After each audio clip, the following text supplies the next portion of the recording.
আউযু বিল্লাহি মিনাশ শাইতানির রাজিম। বিসমিল্লাহির রহমানির রহিম। সর্বশেষ জান্নাতে প্রবেশকারী ব্যক্তির বর্ণনা। সর্বশেষ জান্নাতে প্রবেশকারী ব্যক্তির বর্ণনা। আউযু বিল্লাহি মিনাশ শাইতানির রাজিম। বিসমিল্লাহির রহমানির রহিম।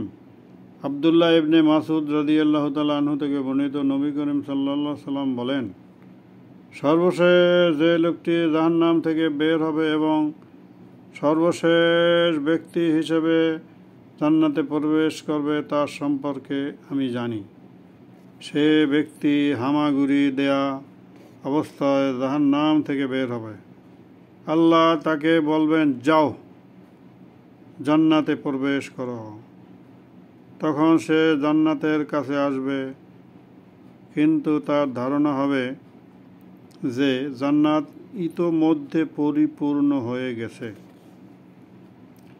তাই সে ফিরে আসবে এবং বলবে, হে আমার রব, জান্নাত তো দেখলাম পরিপূর্ণ হয়ে গেছে।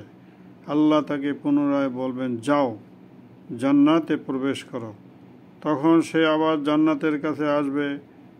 এবারও তার ধারণা হবে যে জান্নাত পরিপূর্ণ হয়ে আছে। আবার সে ফিরে আসবে এবং বলবে, হে আমার রব, জান্নাত তো দেখলাম পরিপূর্ণ হয়ে গেছে। তখন আল্লাহ তাকে বলবেন, তুমি যাও এবং জান্নাতে প্রবেশ করো। সেখানে তোমার জন্য আছে দুনিয়ার সম পরিমাণ এবং সাথে এর আরও 10 গুণ। অথবা নবী করিম সাল্লাল্লাহু আলাইহি সাল্লাম বলেছেন, তোমার জন্য আছে দুনিয়ার 10 গুণ। লোকটি তখন বলবে, প্রভু, আপনি কি আমার সাথে ঠাট্টা করছেন? অথচ আপনি হচ্ছেন রাজাধিরাজ।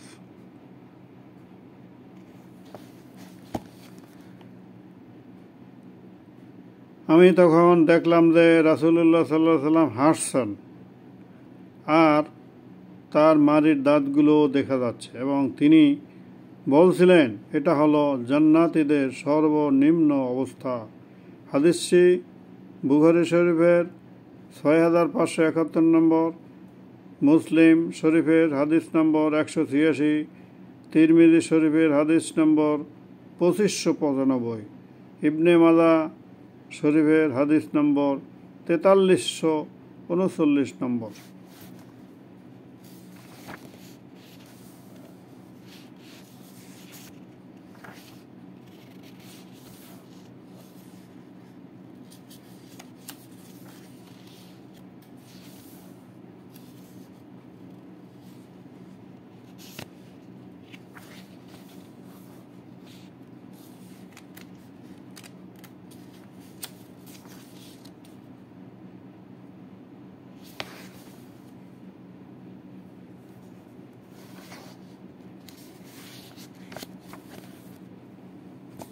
আসসালামু আলাইকুম।